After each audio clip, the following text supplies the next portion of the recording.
제가 필라테스 센터 3개를 운영을 하면서 정말 많은 강사님을 채용을 했고, 그 센터 3개가 1대1, 1대3, 8대1 이렇게 다 구조가 다른 센터들이거든요. 그래서 이 센터의 구조에 맞는 강사님들도 다 다르기 때문에 다양한 강사님과 함께 일을 해봤거든요. 정말 필요한 강사님의 자질에 대해서 말씀을 드려볼까 합니다. 제가 이화여자대학교 출신의 강사님을 채용을 했었던 썰을 한번 들려드릴까 해요. 정말 똑똑하셨어요. 그래서 실력도 너무 좋으셨고 뭐 해부학 지식도 진짜 해박하셨고, 그러다 보니까 어떤 질문을 해도 정말 막힘없으셨어요. 뭐 척추 측만증 회원님 시퀀스 짜라락, 허리 디스크 시퀀스 짜라락, 어떤 회원님이 오셔도 레슨을 정말 잘해주실 것 같은 스펙을 가지신 분이셨어요. 그래서 그분과 저도 이제 사업을 시작한 지 얼마 안 됐을 때 채용을 해서 일을 했었거든요.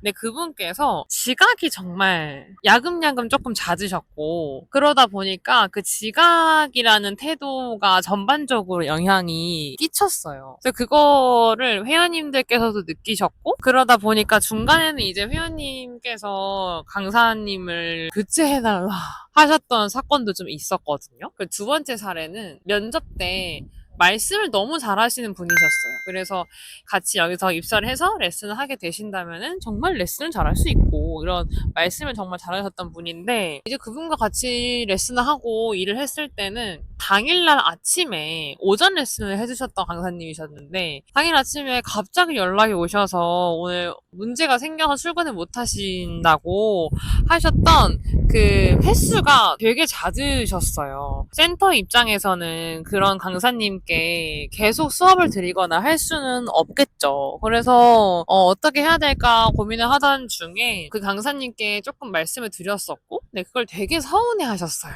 사실 이것보다 더 많은 사례들이 있었는데, 결론은 뭐냐면 강사님들의 태도에 대해서 센터에 있는 대표자, 원장님들께서도 느끼시는 거지만 그게 고스란히 회원님들도 느끼시거든요. 그러다 보면은 회원님들께서 컴플레인을 거시는 사례가 발생을 해버리고, 그게 곧 센터의 매출로 연결이 되고, 그럼 대표와 원장님들은 어떤 조치를 취할 수밖에 없게 됩니다. 그래서 가장 강사님들께서 필요한 자질은 서비스시가 인성이라고 저는 생각을 해요. 그래서 제가 지금 강사님들 어떻게 뽑냐면, 사실 뭐 스펙과 이력상은 한번 훑어는 봅니다. 티칭 면접도 보고 구두 면접도 보지만 구두 면접을 좀 심혈을 기울이는 편이에요. 왜냐면 실력이나 티칭 면접 같은 경우는 시간이 지날수록, 그리고 본인이 열심히 할수록 얼마든지 개선을 할 수 있는 부분이거든요. 그래서 실제로 제가 10년차 강사님 말고 자격증 따신 지 3달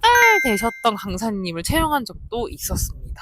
그 차이는 강사님의 태도에서 나오거든요. 그래서 강사님께 너무 열심히 해주실 것 같은 느낌을 많이 받았었고, 실제로 채용을 하고 나서 저와 2년 정도 일을 하고서 이제 결혼을 하신다고 내보내 드렸었는데, 그래서 우리가 하는 이 필라테스 레슨과 또 운영을 하시는 분이라면은 저희가 어떤 요식업이나 카페처럼 음식을 만들어서 제공을 해드리는 그런 업은 아니라서, 인력 사업이라서 한 사람의 마인드와 태도와 서비스십으로 운영이 되는 구조잖아요. 그래서 강사님들의 그 태도와 마인드가 정말 중요합니다. 그래서 내가 정말 실력을 갖춰야겠다 해서 해부학과 어떤 세미나를 정말 정말 많이 들으실 거예요. 저도 그랬고. 근데 실상 재등록을 잘 이끌어내는 강사님의 특징은 실력도 정말 중요하죠, 물론. 근데 그 이전에 강사님께서 이 센터와 회원님들을 향한 진실된 마음과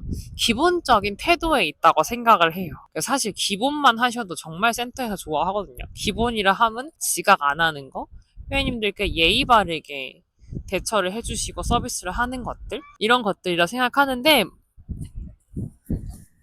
그래서 제가 많은 강사님들을 상대를 해보고 가장 조금 안타까웠던 점은, 해부학과 세미나에만 집중이 된 강사 생활은 조금씩 양을 해주시면 좋을 것 같아요. 왜냐면 정말 회원님들께서는 사람을 보고 재등록을 하시고 이 센터를 계속 다니고 싶어 하시거든요. 그래서 내가 정말 좋은 사람이 되고 좋은 마인드를 갖추기 위한 공부와 서비스십에 대한 공부, 이게 해부와 공부보다 더 위에 있습니다. 이거를 내 마음속에 깨달으신 강사님과 모르시는 강사님의 차이는 점점 벌어질 거라고 저는 확신합니다. 실제로 제가 센터 3개를 운영하면서 많은 강사님들을 보면서 이 격차에 대해서도 많이 느끼고 있기 때문이에요. 그래서 이번 영상을 통해서 한번 강사 생활을 하면서 내가 어떤 마음으로 하고 있는지 생각을 한번 해보시고, 어떤 쪽으로 내가 더 공부를 해야 될 것 같은지 생각도 해보시면 좋을 것 같고, 우리가 하는 일이 사람을 상대하는 서비스업이다 라는 부분에 대해서 한번 고심해보시면 정말 좋을 것 같습니다. 오늘 영상은 이렇게 마무리를 하도록 하겠습니다. 감사합니다.